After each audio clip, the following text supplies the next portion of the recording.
मालती चल चल, निघायला उशीर होतोय, मुलं वाट बघत असतील. वेळेचं महत्व सांगणाऱ्या मला उशिरा जाऊन चालेल कसं?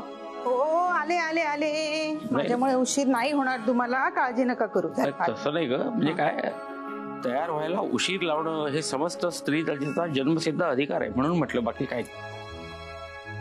हो का?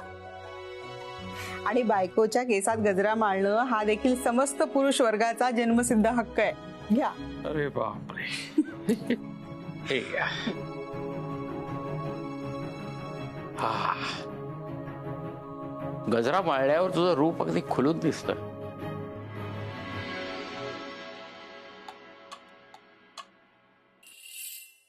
आओ, माझी पर्स आहे आतमध्ये, द्या ना जरा. पर्स तुझी, ही पिशवी. चल चल. अगं बाई, ही मुक्ता आली बघा शिकवणीला. आता आपल्याला बाहेर जायचंय आणि ही शिकवणीसाठी आली. सर तुम्ही बाहेर चालला? नो प्रॉब्लेम, मी उद्या येते. हे थांब थांब. हे बघ, आम्ही बाहेर जात असलो तरी शिकवणीला सुट्टी नाही. तू इथं थांबायचं, सानिका येईल एवढ्यात. आणि एक काम करतो पर्यंत तुला बीजगणिताचा पेपर देतो, हा सोडवत बस. काय ग, एकटी झालीस तू? नाही सर, सत्तू आलाय. सत्तू कुठं आहे? तो बाहेर आहे सर. अरे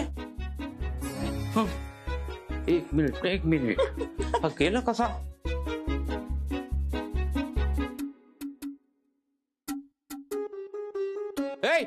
नाटगवडा, पळाला. मी गणित सोडवायला देईन म्हणून घाबरून पळाला. बरोबर आहे. कशी आहेस तू? बरी आहे. आणि तो बीजगणिताचा पेपर दिला ना, तो इथं बसून सोडव. हा, आणि पेपर सोडवताना पुस्तकाची मदत घेतलीस तर मला कळणार, लक्षात ठेव. ठीक आहे? बस तिथे. हो सर. बस, आम्ही येतो जाऊन. हो सर. नीट सोडव पेपर. हो सर. पाणी वगैरे लागलं तर घे का तिथनं. हो सर. सानू, अगं किती दिवसांनी. अगं भावना, किती दिवसांनी काय? अगं तू कुठे होतीस इतके दिवस? तुला किती फोन केले. साधारण 3-1 वर्ष झाली असतील ना आपल्याला भेटून. हो, पिंकीच्या वाढदिवसाला भेटलो होतो ना बिग मॉल मध्ये 3 वर्षापूर्वी. अरे हो की. अगं पण तू होती कुठे?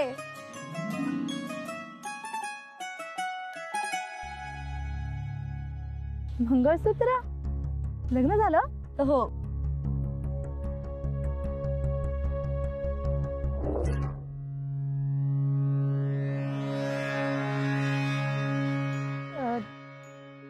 Love marriage? हो.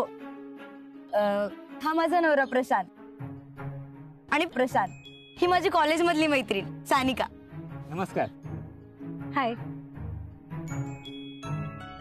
भावना, पण तुझ्या घरचे खूप स्ट्रिक्ट होते ना ग, मग लव्ह मॅरेज कसं काय? ते कडक तर मी 10 कडक झाले. बाबांनी आमच्या तोडायचे सगळे प्रयत्न केले, पण मी अजिबात ऐकलं नाही. आणि काय कमी आहे सांग प्रशांत मध्ये? पण माझ्या घरच्यांना हा आवडतच नव्हता. आम्ही खूप प्रयत्न केले. सानू, आपल्या घरचे ना आपल्या प्रेमाला कधीच समजून घेत नाहीत. खूप रडारड आणि नाटकं करतात. आजारी पडायची नाटकं करून मला इमोशनल ब्लॅकमेल पण केलं, पण आम्ही पाठी हटलो नाही. करायचं ग बिंदास लग्न. मी आई होणार ही बातमी कळल्यावर घरचे सगळं सोडून आले सरळ माझ्याकडे हात जोडत. काय रे प्रशांत? हो ना जानू, तू लय म्हणजे लय हुशार आहेस.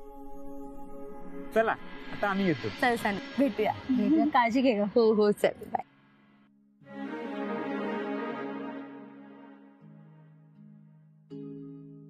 घ्या, यांच्या घरी पण ऍक्सेप्ट केलं लव्ह मॅरेज.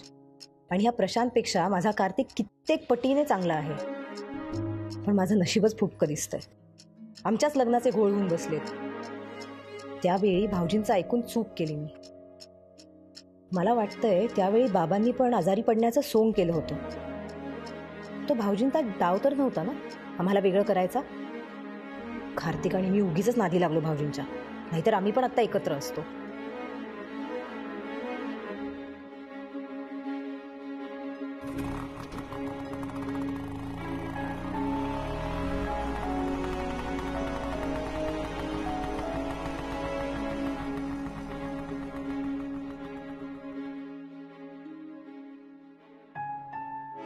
हे लोक ना माझं लग्न लावून मोकळे होतील. आणि कार्तिक काही कामाचा नाहीये, एक नंबर फट्टू आहे. आता मलाच काहीतरी मोठी स्टेप घ्यायला हवी, आणि ती पण लवकरात लवकर.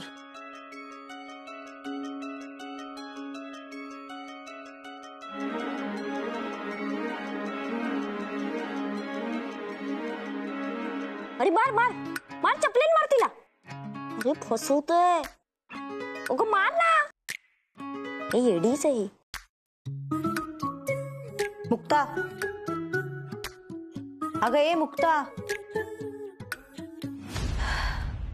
मुक्ता मी आलीये, तुझं लक्ष कुठं आहे? तू मोबाईल मध्ये घुसून राहा, उडून जा एकदाची त्यात. तू कधी आलीस? बरी आहेस ना तू? थांब थांब थांब. मुक्ता, शी यार, या जगामध्ये कोणालाच माझ्यामध्ये इंटरेस्ट राहिलेला नाही आता. मुक्ता,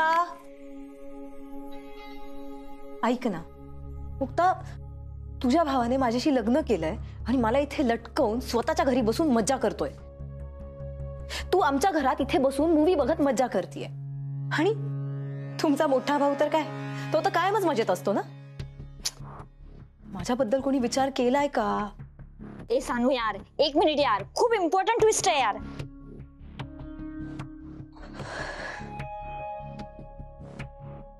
ऐक ना माझं, मला तुझ्याशी खूप काही बोलायचं आहे यार. तू काय ती सिरीज काय बघतीयस तू? प्लीज ऐक ना माझं. सानू प्लीज यार, खूप भारी सिरीज आहे. ह्यात ना हिरो हिरोईनीला दगा देतोय आणि हिरोईनीने ना प्रेग्नेंट व्हायचं नाटक करायचं ठरवलंय. आता तर हिरोची वाट आहे. बघ आता काय होतंय. मस्त सिरीज आहे, तू पण बघ.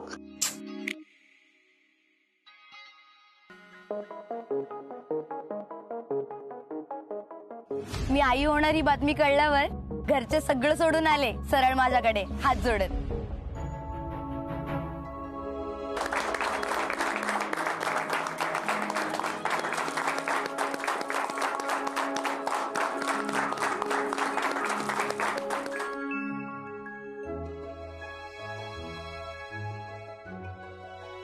आज 10वी झालेल्या विद्यार्थ्यांचा निरोप समारंभाचा दिवस. दरवर्षी सर्व विद्यार्थ्यांचा हा निरोप समारंभ आम्हाला पाहावा लागतो. आम्ही 10 वर्ष संस्कार केलेली मुलं येवलीशी असताना या शाळेमध्ये येतात. 10 वर्षानंतर तरुण होऊन या शाळेतून जेव्हा बाहेर पडतात तेव्हा आम्हा प्रत्येक शिक्षकांच्या डोळ्यांच्या कडा पाणावलेल्या असतात. आणि कसं आहे, 10वी हा आयुष्यातील सगळ्यात महत्वाचा टप्पा आहे. म्हणूनच 10वीच्या गुणांना फार महत्व असतं. या शाळेतून बाहेर पडल्यावर तुम्ही महाविद्यालयाच्या मोकळ्या वातावरणात जाता. बाहेर पडल्यानंतर या देशाच्या विविध हुद्द्यांवर जाता, विविध पद भूषविता. पैसा, पद सगळं काही येतं तुमच्याकडे. पण मुलांनो, आम्ही शाळेमध्ये तुमच्यावर केलेले संस्कार तुम्ही कधी विसरू नका. व्यक्ती म्हणून मोठा होण्याच्या नादामध्ये माणूस म्हणून तुम्ही कधीही लहान होऊ नका. मी दरवर्षी निरोप समारंभाला आपल्या या शाळेचा आदर्श विद्यार्थी इंद्रजीत साळगावकर याचं उदाहरण देतो. आज तो एक फार मोठा यशस्वी उद्योजक आहे. त्याच्या क्षेत्रात त्याला नाव आहे, मान आहे. पण हे सगळं करीत असताना सुद्धा तो आपल्यावरील संस्काराला, आपल्या आचरणाला कधीही विसरला नाही. व्यक्ती म्हणून उत्कर्ष साधताना माणूस म्हणून देखील तो आज ताठ मानेनं उभा आहे. सगळ्यांना मदत करायला तो सदैव तत्पर असतो. आम्ही अजून असे साळगावकर घडवू शकलो तर शिक्षक म्हणून आम्हा सगळ्यांना त्याबद्दल अभिमान असेल. यशस्वी व्हा, मोठे व्हा आणि आपल्या शाळेचं नाव उज्ज्वल करा.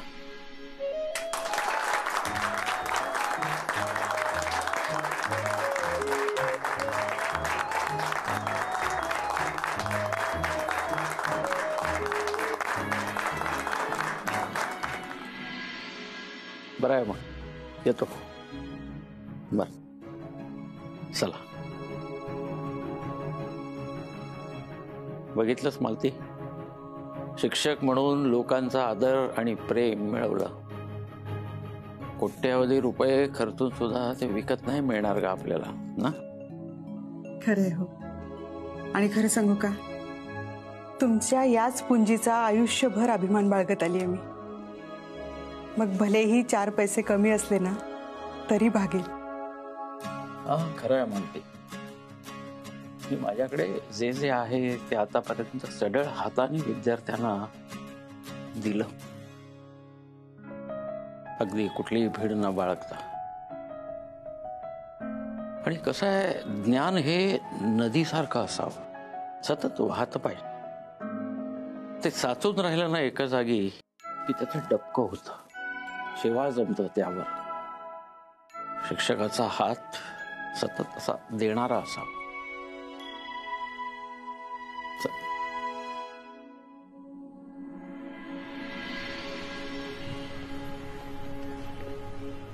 पुढे काय कसं करायचंय आता ताई आणि कार्तिकचं, हे तर काही सुचतच नाही. नुसता गोंधळ घालून ठेवलाय.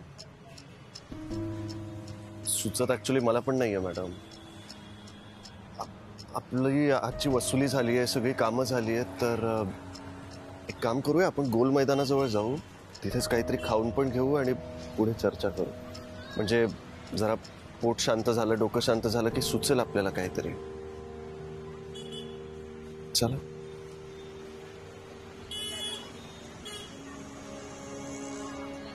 बसा.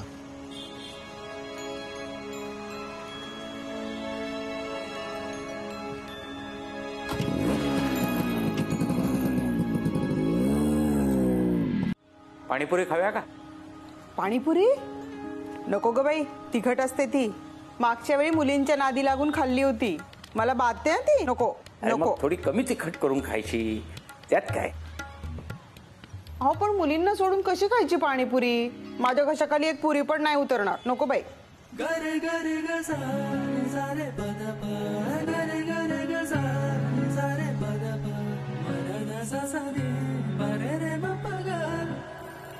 बरं ठीक आहे, नको. आहो आहो, आपण एक काम करूयात का, आपण पुऱ्या आणि पाणी बांधून घेऊयात, मुलींसोबत खाऊयात. ताईला खूप आनंद होईल आपण पाणीपुरी आणली तर. हा हा, हे पण बरोबर आहे. हा चल घेऊया सामान.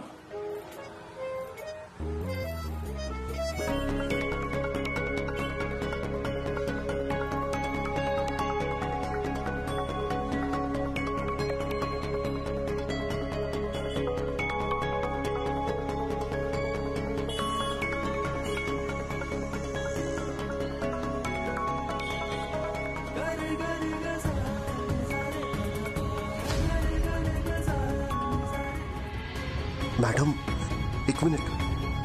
या या या. अहो काय मॅडम, आई बाबा.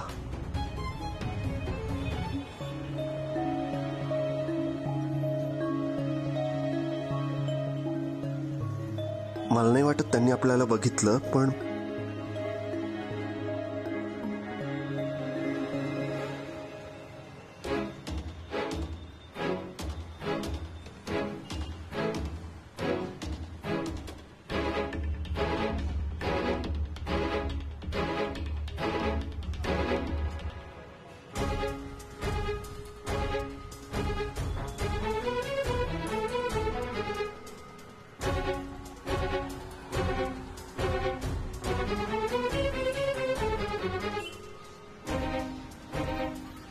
मॅडम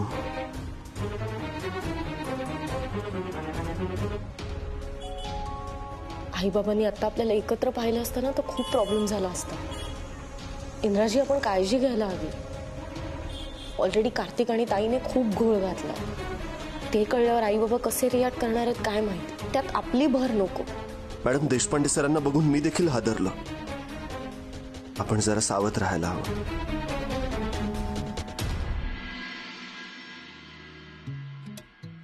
अहो काय करताय? काय बोटाला लावून घ्याल ना, कशाला कांदा चिरताय? मी काय लहान पोर आहे का बोट कापून घ्यायला? अहो, बारीक कांदा चिरायला मला खूप आवडतं. लोक आपलं ते उगाच बाहेरून पाणीपुरी खाऊन येतात, त्यापेक्षा घरात सामान आणून बनवलेली पाणीपुरी सगळ्यात उत्तम. बघ हो.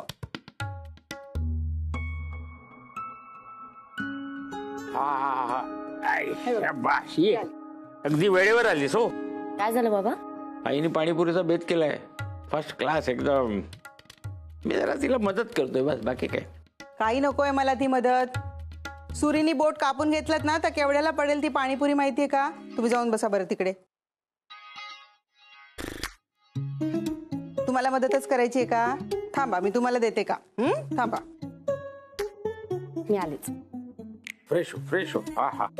हे बघा, ही प्लेट आहे ना, याच्यामध्ये ना तुम्ही काय करा, चांगल्या चांगल्या पुऱ्या या ताटामध्ये काढून ठेवा. ठीक आहे? फुटलेल्या नको. ठीक आहे. ताई, ए ताई, अगं किती हाका मारायच्या, बाहेर ये.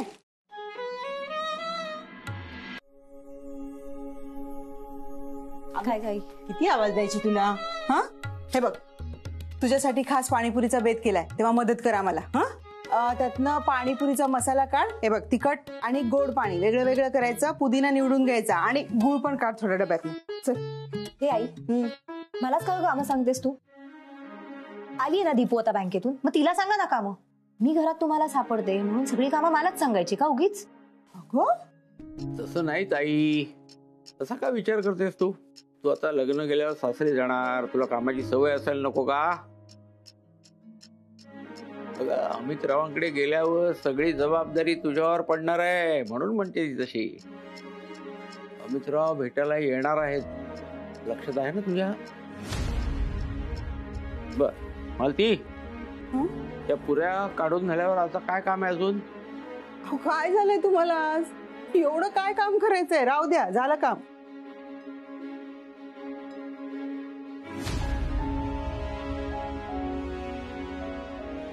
दीपू, आता जरा फारच होत्या. तू सांगणार आहेस माझ्या लग्नाविषयी बाबांना का मी सांगू? नाही, हे बघ प्लीज, आत्ता नको. तू बघतेस नाही बाबा किती खुश आहेत. आत्ता योग्य वेळ नाहीये सांगायची. आई, बाबा, तू सगळे खुश आहेत आणि मी एकटी दुःखी आहे. आणि मी का दुःखी राहू ग, जेव्हा मला कोणाचीही भीती नाहीये? दीपू, आता मला ना खूप त्रास होतो या सगळ्या गोष्टीचा. आणि कधी येणार आहे का ती वेळ? मुहूर्त आहे का? जेव्हा सत्य सगळ्यांच्या समोर येणार आहे ना, तेव्हा तमाशा होणारच आहे. मी तर म्हणते आजच होऊन जाऊ देत. मी जाते आणि आत्ताच्या आत्ता आईबाबांना माझ्या लग्नाविषयी सांग. ताई, बाबा, आई, मला तुम्हाला दोघांना काहीतरी महत्वाचं सांगायचं आहे.